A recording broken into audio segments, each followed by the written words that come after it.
The finger that clicked on this video is pure information, pretending to be solid. We start with the 2022 Physics Nobel Prize, which was awarded for demonstrating how unobserved objects lack definitive properties. So this is supposed to represent Bell's inequality. I'm not going to get to it here, but that was the experiment that seemed to show that, and which the Nobel Prize is awarded for, that shows that you need to observe something in order for the properties to become manifest. And this connects with the original idea from the first line, which is that information is what is fundamental and not matter, right? So if you go back to before Einstein, before 1905, physicists and scientists would have said, empirically at least, matter is all there is. Okay, this idea of a spirit, but that's more in the realm of religion. We don't really know. And then after Einstein, E equals mc squared, which can you imagine is a little controversial. We're going to get to in a moment. Energy is what's fundamental, not mass. And then that progressed into quantum fields, that progressed into information, it from bit, John Wheeler, and now this idea of consciousness being fundamental. So we're going to explore that. And then we're going to see the overlap with Judaism, more specifically the Tanya and Kabbalah. This makes the century-old controversy over Einstein's E equals mc squared, revealing matter as condensed energy. Isn't that cool? I love this AI. Seem trivial. The Alter Rebbe went deeper, decoding the spiritual layer. Matter is condensed godly light. But it doesn't stop there. God's knowledge is. This AI, this video visualization took a while to put together. I've tried to make something similar in the past and it always failed. I just didn't make what I wanted. It took a bunch of prompting. I had to send Gemini a clip from the Matrix and then prompt it and wait a bunch of back and forths. And then I sent it into VO3 and it produced something like this, but it failed at a few things. I re-prompted it and also included negative prompting because the AI seems to have this, at least this, the way I was prompted at least had a problem trying to visualize how it could have physical and spiritual together. So I think it did a pretty decent job. My wife loved this and now others as well. And so Baruch Hashem, there's a lot that goes behind the scenes in these visualizations. So I hope you enjoy them. Is the life force of all matter. And what does neuroscience demonstrate? Consciousness is a fundamental quantifiable property independent of neural activity. So we have a few themes going together. And one person I do not mention here is Anaka Harris. She had a book recently called New York Times bestseller called Conscious, A Brief Guide to the Fundamental Mystery of the Mind. And she says in there, consciousness may not be something that arises out of complex processing in brains, but could be a much more basic phenomenon in nature, like an all-pervading force like gravity. And this is reflected in Eastern religions, in Jewish mysticism, the idea that we're made in the image of God and God's the ultimate true consciousness. But to have scientific research now starting to go that way is pretty cool, right? This whole channel is about not just merging Torah and science. It's not trying to like bring things together, but rather trying to show they're all one unified reality. And they just show themselves. This unified truth, this reality shows itself differently with whether it's Jewish mysticism, Chassidus, Torah itself, or straight up as it is in science. And then new experiments doing that. So there's a lot of cool ground to cover. And this idea that we connected a few themes already, right? Information, you need consciousness to materialize things, your condensed energy, condensed godly light, and God's knowledge is what brings the world into being. Every moment brings everything into being. I mean, it's incredible, the overlap. Like it shows you there's something deep down and perhaps it's consciousness at the top or the deepest level, and then it manifests itself down as you get to different levels of what we call tzimtzum or concealment. And as you progress down, it shows itself in different ways, but it's all one true unified source. Hashem creates reality every moment from nothingness. There's this idea that there's particles being created all the time in the quantum foam, which I have briefly discussed before in a previous video, but it's something I want to continue to explore. While your conscious observation materializes it. But if consciousness is fundamental to existence, Why do we perceive solid matter at all? Good question, right? What's the whole point of the facade? We're going to get to it.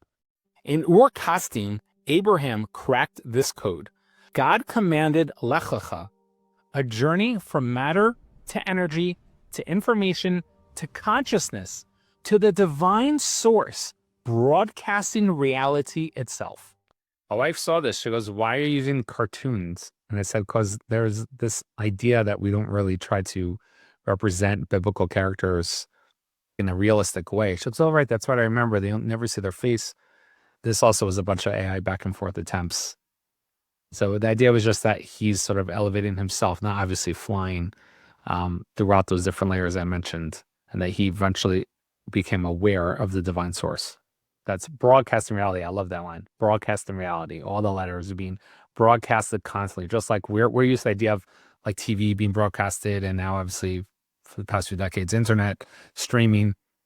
Hashem is like the, he's like the CBS, ABC, NBC, YouTube, Netflix of reality. I mean, that's obviously a mushroom. It's much more, but just as an idea.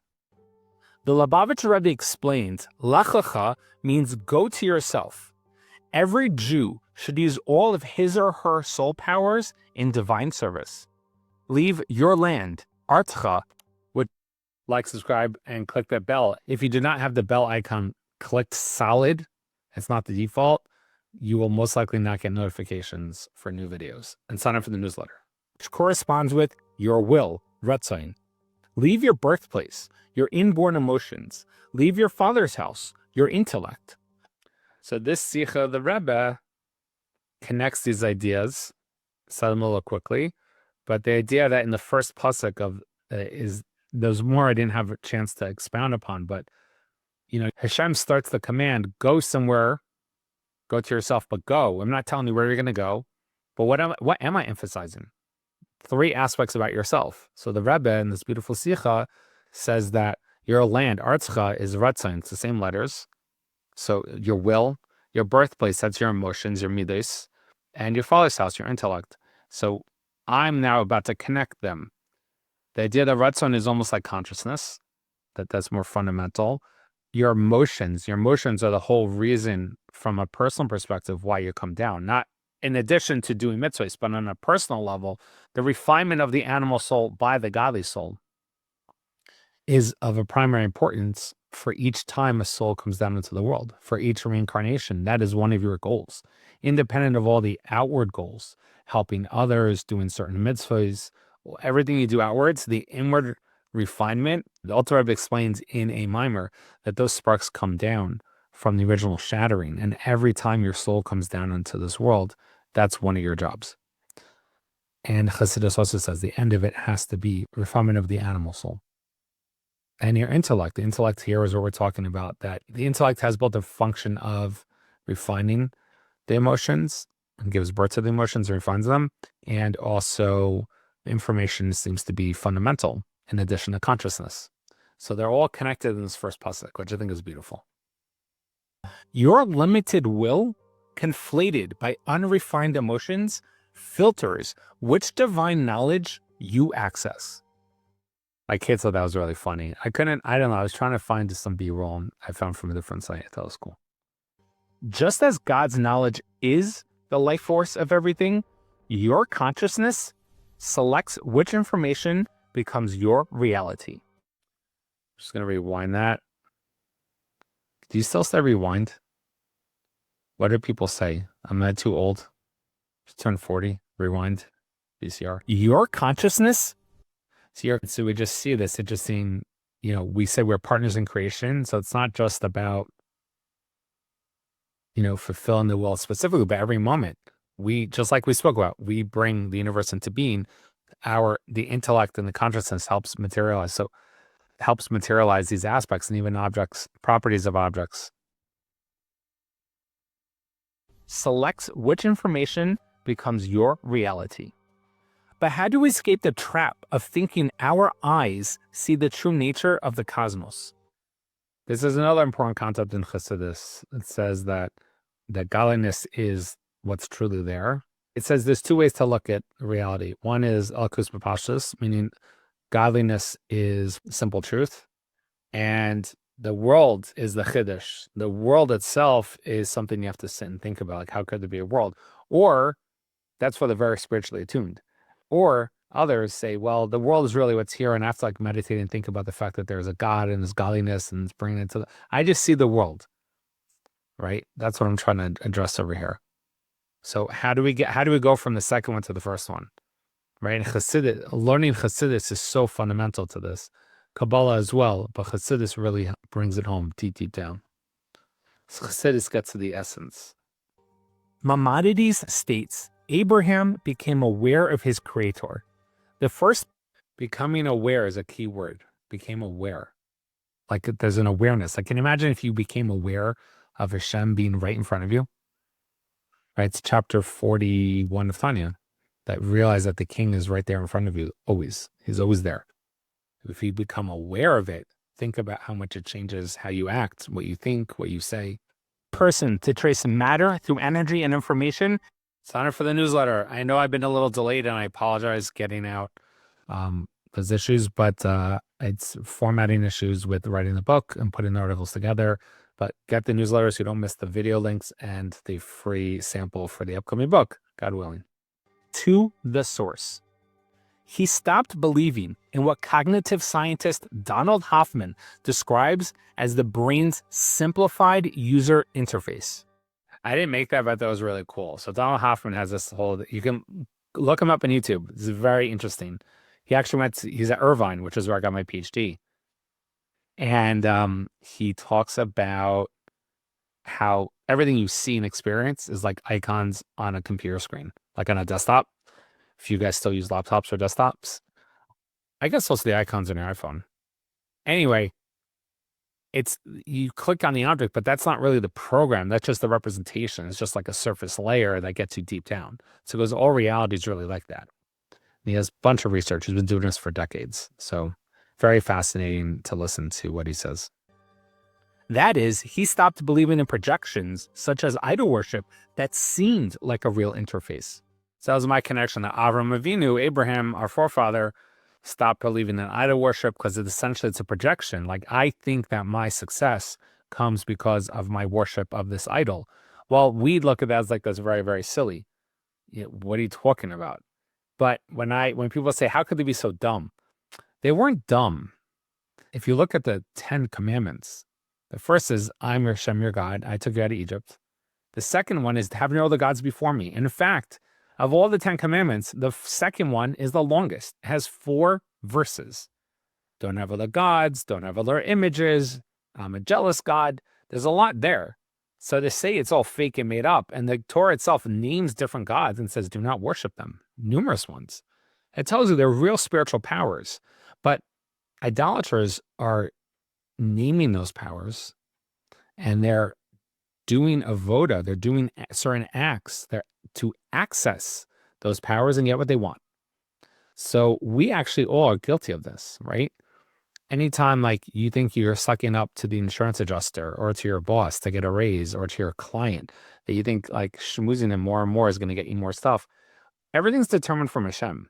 So you do your hishtadlus, you do your effort, but if you overdo it and you think that that the success that you get is because of the work of your hands, that really is avodah zarah. It's very similar. A mashal I like to give, I think it was from Akiva Tatz from years ago, Rabbi Tatz, was imagine you walk into an electronics store. I don't know if people still would go in anymore, electronic stores, but the old days you had to.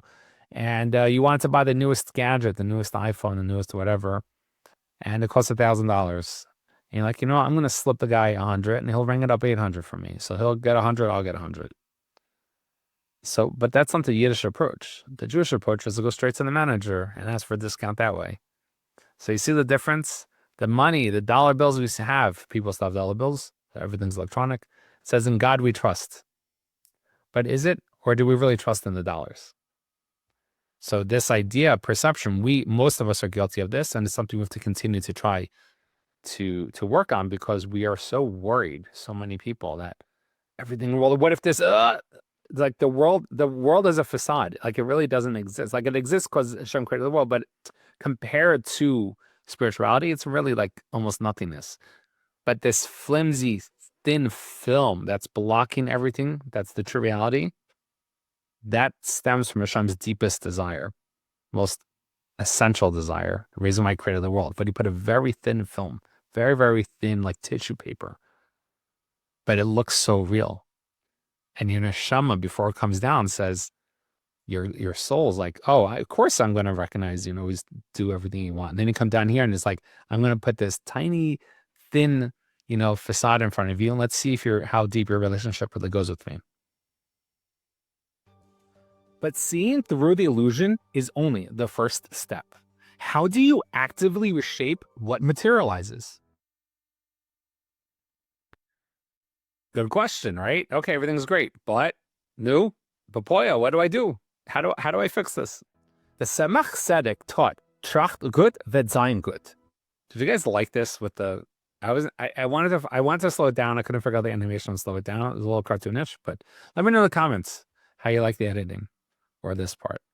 Tracht wird sein gut, Yiddish. Think good and it will be good. Think good and it will be good.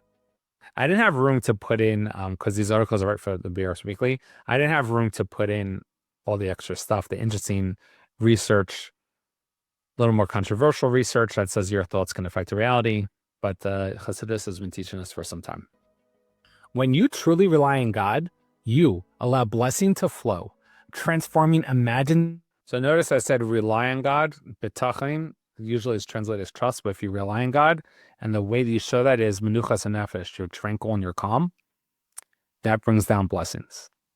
And the story from Tracht wird sein gut, very briefly, was that a chassid came to, a Jew, he came to the Tzemach Tzedek, and his son was very sick. He said, please, Rebbe, heal my child, or give a blessing, or help facilitate healing.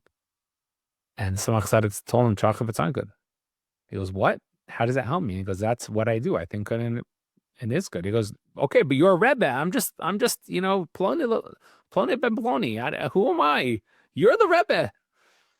And he said, an idea. He goes, no, I'm teaching you. I went to Rabbi Yosef Wolf to talk about this. One of the differences between Chagas Chassidus and Polsha Chassidus versus Chabad Chassidus is that the Rebbeim wanted to empower us to become mini Rebbe's. And you see by the Rebbe, he wanted every Shach to be like a little mini Rebbe. It wasn't just enough just everyone should rely on the Rebbe, but he wants to empower and make little mini versions, not of himself, but you are the source of light. So here, the Tzemach Tzedek is teaching you how to accomplish miracles. And it's possible if you really get past all the self-doubt, which is hard to do. Because you really have to say, like, what, I'm insane. Everyone's going to say I'm insane. But I'm transcending nature. I'm in the world, but I'm above the world. And I'm going to rely on Hashem, and no matter what nature looks like, I know He's going to come through. Why? Because He has an obligation to me to keep me in the world, because I have an obligation to Him to make a dir b'tachtonim, to learn His Torah, do His mitzvahs, help another yidden, and Hashem has to come through. Even if it looks like something bad's happening, He will reverse it or change it later or make it up. I just trust fully, and I'm just going to go. And I'm recording this on my Hebrew birthday, and the bottom of the Hayim 6 of Cheshvan says that you have to, and also in the 14th of Cheshvan, you should look at your spiritual parnasa, look at your physical parnasa. You should look at the spiritual aspect first, and the material will flow. You don't have to worry about it. Why? Because it's not your achrayus, it's not your responsibility, it's Hashem's. And that's part of the relationship, by the way. He brought you into the world for a reason, for a need. Evil to tangible good. So how can we use this abstract principle to relieve our anxiety? So when I said there before, I know because I was talking, you turn what looks bad to be good. That's Epistle 11 of Igeres HaKodesh and Tanya. It's an amazing piece. You should definitely learn it. Called Epistle 11. So look it up. It's in the original video source. And that by really believing this truly, that everything's from Him, Hashem's creating the world, every moment something from nothing, what looks like bad will become revealed good. And here, with anxiety, I'm going to give the dramatic pause to evoke a little emotion. It's a little YouTube behind the scenes. You are operating from a modern Ur Kasdim, where studies show, remember Ur Kasdim is where Avram Avinu started, that directed attention physically reshapes neural circuits. When anxiety strikes, you can choose to dwell on it, or you can transcend the episode by helping another Jew perform a mitzvah. Shifting focus from self-centered concerns to fulfilling your role in Hashem's ultimate plan. Isn't that cool? I like that, the graphics. But transcending, I didn't make that, but for sure it's AI. And it's true, if you ever go on Mitzrayim or help others or speak to another person or help them, even if it's not in a Jewish way, even if you're like at a soup kitchen. I had a student recently tell me he has too much time in his hands and is feeling a little depressed and he doesn't know what to do. I said, go out, put tefillin on. So I said, fine, call up a soup kitchen and say, can I volunteer for an hour? Just help serve food, put stuff away. I want to interact with people. I used to organize some of these when I was at undergrad, before I was religious. So we go to a soup kitchen and help out. And it's an amazing feeling. You're helping them out. So just go ask and just volunteer. And you'll see it. You stop thinking about yourself. We think of ourselves too much. In the olden days, people were working 10, 12, 14-hour days. They didn't have time to sit and like worry about themselves. They had to pick the crops, you had to sew the garments. You had to put stuff, you do the carpentry. You had to feed the horses. You had to milk the cows. Like you didn't have time to do all it. Like, okay, they thought, but they had a job to do. Now we have technology and there's so much at your fingertips. Like, hey, what do we do with this? It's the idea of the cheshvan, right? We're done with Tishrei. Like, okay, what's the checklist for cheshvan? There isn't any. It's like back to your normal self. There's no rule of Ezra. There's no fasting of Kippur. There's no Simchas Torah. There's no Hoshana Rabbos to Hillel. There's no Hoshana and blowing the shofar. Like, and that says the Metshuva. What parts do you add? Do you take away? And there's none of that. It's just like back to normal. So that's a difficult thing for a lot of people, myself included. Refines your inborn emotions. Your divine soul selects which information materializes, transforming the facade of the world into the revealed consciousness of Mashiach.